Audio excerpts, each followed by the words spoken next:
Adventure and Pipeman on W4CY Radio.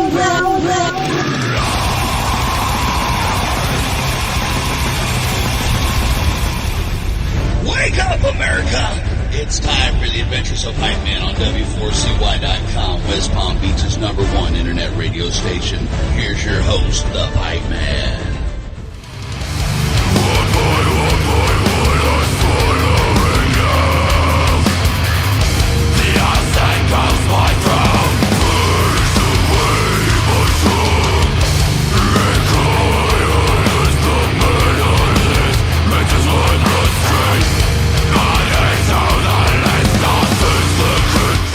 This is the Pipeman here on the Adventures of Pipeman, W4CY Radio, and I'm excited about our next guest, and bummed too, because I normally do Bloodstock every year. This year I'm not doing Bloodstock because my daughter decided to get married instead, and so now I can't go, and now I can't watch this band perform live, and that really bums me out. So let's just bring Rich on the show and welcome Dead Flesh. How are you? Thank you very much. Doing good, thanks. So, tell us a little bit about the journey that got you to the New Blood stage. So, we did Metal to the Masses, the sort of the Battle of the Bands competition in our local town of Hitchin, just down the road from me. At our local venue, Club 85, we did Metal to the Masses, so we played with a whole bunch of other bands. And we got through round after round, and we got to the final. And surprisingly, Simon Hall, the organizer of Bloodstock, liked us enough that he decided that we were going to win the whole competition, which we were all super stoked about. So yeah, that was our Metal to the Masses journey to playing Bloodstock, which is super cool. Love it. And did it kind of blow your mind that you actually won placement in playing at Bloodstock? Oh, absolutely, man! Like totally. The the quality of all the bands that were playing was so high, and all of us couldn't believe it because we'd done the competition before, like previous years, and actually winning this time around was super cool, man. I love Bloodstock, and I've been going for years, and to actually be able to play myself like as a frontman in my own projects is super cool with the guys as well. It's amazing. Totally. And what's cool about it too is, okay, so in my opinion, if you're going to be a band like yours in the UK, there's only one festival that if you're going to play one, you should play, and it's Bloodstock. Oh, totally. Yeah. It's such a great festival, man. Like I said, I've been going for years, and everyone's super friendly. There's a real sense of like community at Bloodstock. And the lineup's always great, and the stages are great, and of course the New Blood stage where they do the Metal to the Masses thing all around the country to give bands like Dead Flesh the chance to play this like massive festival as a young band is like awesome. Like we really appreciate it, and that's what I love about it. So I do festivals all over the world, and Bloodstock is one of my favorites for a few reasons, and ones that you mentioned. I find that it's like a family there. Okay, and I'm just amongst my family. My world metal family is all at Bloodstock. Absolutely, yeah. And I think that's good for the bands. I think that's good for the audience, and I think it's good for just mental health in general.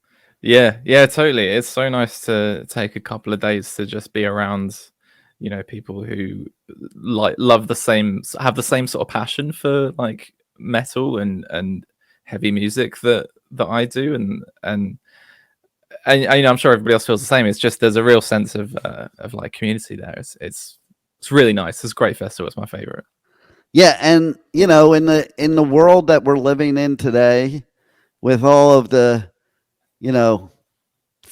struggles going on and the horrors of society, I mean, that is the escape. That's the escape we can all go to and not have to deal with all that bull crap going on in the world. Absolutely, yeah. I can't wait to have those 4 days or so where I don't have to think about too much other than the show, obviously. Exactly. That's why, during the lockdown, I think live music would have saved us all, because I think that's a reason why people got so angry and so, attacking each other, because there was no live music bringing us together. Definitely, yeah. Felt like it was a real missing thing from my life was live music. Yeah, I'm glad that we still get to be able to do it. Right? And where was that moment in life where you decided live music was something you wanted to do? Oh man, it was I can't remember exactly which band, but it was seeing one of the big kind of metal bands. It might have been Metallica. It's probably more likely Slipknot or something like that. But it was seeing bands like Slipknot and Metallica and Lamb of God and stuff like that playing this like insane music, and these frontmen who were like screaming these crazy, making these crazy sounds from their throats and stuff. And I was like, that's cool as shit. Teenage me going like, that's fucking cool. I want to do that. So I think it's definitely just checking out, some of the other big bands really sort of inspired me to want to, do it myself. I love it. And so, what kind of reaction have you gotten from people in your world when you came up with this idea of having a band and singing metal and playing metal and very good metal, but to some people, I don't know if they think that same way. Well, thank you. I mean, largely it's been pretty positive, to be honest. We've had a lot of great feedback from like the local scene and stuff, and beyond. I mean, I think generally people who come to the shows, they don't tend to say, if you're be like, oh mate, that was really shit, I didn't like that at all. Generally people are really positive and really nice. So who knows, maybe there are people who don't enjoy it as much, but generally the feedback's been like really positive for Deadflesh. So well, it's awesome. One of the things I love about what you said is really nice, because if metalheads that knew, like, we know each other, we would describe each other as very nice, but we don't let the rest of the world think that. It's true, isn't it? Yeah. It's true. Quite often, people who aren't like into it or whatever are just like, oh god, so the people, metalheads are so different off stage than they are on stage, and right, it's true, isn't it? Yeah, and it is funny. There was one band that I was interviewing, and we were sitting talking afterwards, and it was like, yeah, let's not let the secret out to the general public that we're actually not satanic murderers, and that we're actually just nice, normal people. Or I know, right? Right? Ruin the image, right? Like exactly. Because then you can have stuff like what happened with the Olympics with the mighty Gojira playing and killing it, and then there's still idiots out there saying, see, there's the Satanists. They have invaded the Olympics, and it's like, have you read the lyrics at all? Oh, I know. Yeah, it's hilarious, isn't it? It's right? Absolutely fantastic seeing one of my favorite metal bands, be thrust into the mainstream suddenly. It's so cool. Yeah. Right? It is very cool, and it just gave me an idea of something new I might do on my live show, where we'll play music, like metal music, that the average person would not understand the lyrics, and ask them what they think the song is about. That'd be good. Like, how many words can you pick out of this track? Yeah. Right. And they're just gonna make stuff up. It's gonna be like, oh, it's about somebody killing their wife and and murdering the world, and they all did in the name of Satan. Absolutely, that's what all of the lyrics are about. I know, right? Brilliant. That's good stuff. So, Speaking of that, let's talk about your songs and your lyrics and your music. And what is it about? What message do you send? Because that's the thing. Metal music always sends some kind of message, and it's something that people could relate to. And it's not, like in pop music, some of the lyrics, they have no meaning to them. But metal lyrics always have meaning most of the time. Yeah, most of the time. Yeah. I like to think that I try and write sort of lyrics that have some kind of meaning behind them. It's a lot of the stuff that I write about is kind of personal experience, really. Yeah. It's a lot of stuff about like depression and mental health and that sort of thing. A lot of my own experiences with that, and to me, having these lyrics and quite like sensitive subjects that I like express is a form of self-expression, really. Yeah. I like to say it's art, but it's personal to me, and I don't know, sometimes people can connect with that, like I found through my favorite artists and hearing some of the lyrics that come from the heart and past experiences and stuff. It's something that I like to do as well. So well, what's cool about that? A couple things is I think a lot of people don't realize, they look at musicians and they think they're kind of like extroverts because of what they do. And generally the stuff you're writing in your lyrics, you probably rarely talk about to people like you do in your lyrics. Because then you get, it's like you can express freely in the lyrics. Somehow you disassociate in some ways too, because you're writing a song. It's not like you're having a conversation with somebody that could judge you or argue with you or anything. It's like you just get to freely express and put it down. It's totally true. Yeah. It's I like to try and think that I do it in a way that kind of works with the music as well. But it's definitely a good way to get thoughts and feelings out there, and if people aren't into it, then fair enough. It's not, our music isn't for everyone, but right. But people do connect with it as well. So and that's what's really cool, I think, is having that connection with people. It's like I've written a song where I feel like really shit, and these are the sort of things that I'm feeling, and somebody else is like, I felt like that too. It's a cool way to connect with people. Yeah, and that's the second part I was going to talk about right there too, because it's like, it's kind of cool because as the artist, you may think you're all alone in some of those mental health journeys or anything like that.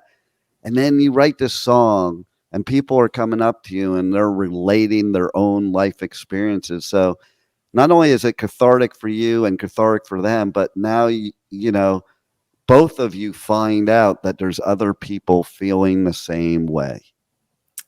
Yeah, absolutely. Yeah.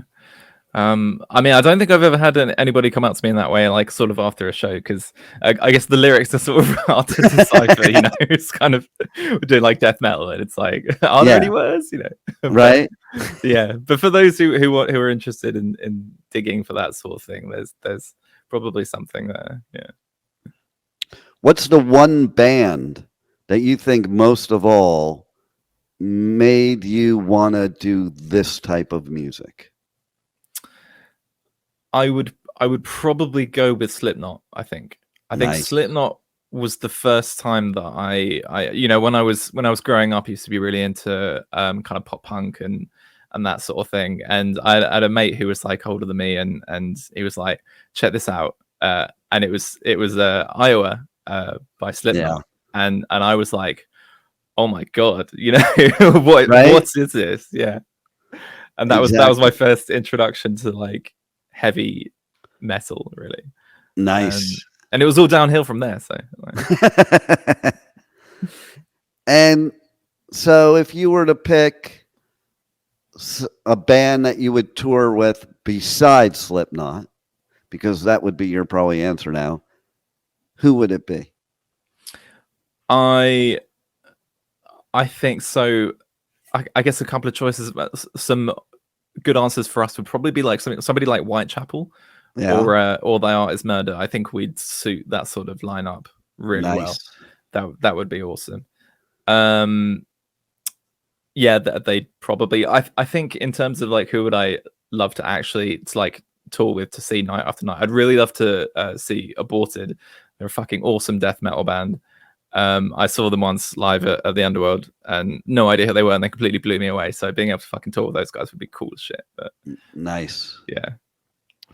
How does everybody reach out to you guys on socials, on your link tree? Check out your merch, check out your music, tour dates, all that good stuff. Yeah. Facebook, Dead Flesh. We're on Instagram, Spotify. There's a link tree. I think we're on TikTok as well. All that good stuff. Bandcamp, deadflesh.bandcamp.com. Yeah, everything's online, available for to get a hold of us. Yeah. What's your either craziest or funnest TikTok that you did? There's probably a lack of decent TikToks, to be honest. Most of them are just clips from sort of outtakes from like video shoots and stuff. We're not the most creative bunch when it comes to social media. Well, so I gotta say though, TikTok, it's a lot of work. I give credit to people that do the TikToks because, I mean, I do TikToks too, but I don't have enough time in the day to put the effort in that other people put, you know, and there is a creativity to it that like it's a different creativity, and I don't even know if I have the patience for that creativity. Absolutely. I mean, some people do, right? Like Raised by Owls do, you know, make great like comedy skits and stuff. It's like comedy skits and things like that of adventures of different metal bands, and we're probably not quite as comedically minded as others are. But yeah, you could always be like Ronnie Radke because his TikToks. Oh, he's funny because he just goes after all his haters on his TikTok. And they're actually, it's pretty entertaining. Yeah. Like it's so kind of funny to me actually, because like, why do people have to be haters anyway? You don't like a band, you don't like somebody, so what? Move on. Nobody needs to be haters. And it's like nowadays we have these people. The screen warriors are haters on socials, and those are the people he calls out. He's like, you know, and I feel like, yeah, I really have respect for him because I'd like to do that too, but yeah, I might get canceled if I did that. That's true. There's a fine line between the sort of things that you can and have to keep to yourself sometimes, and that's right. That's right. Yeah. So. What are you most looking forward to at Bloodstock? I mean, definitely playing the show. I think is playing on the New Blood stage is probably the thing that I'm most looking forward to. I must say, but I mean, there's just hanging out with May, seeing some great bands. I'm really looking forward to seeing Opeth and Clutch, and loads of other bands. Nice. So I think it's gonna be awesome. Yeah, it is gonna be badass. I'm pretty bummed that I'm gonna miss a lot of bands, including yours, and I know you're going to kill it there. And listen, I hope we hear a lot more from you. And thanks for being on the Adventures of Pipeman. No, thank you very much for having me on, man. Much appreciated. Anytime, brother. Brilliant.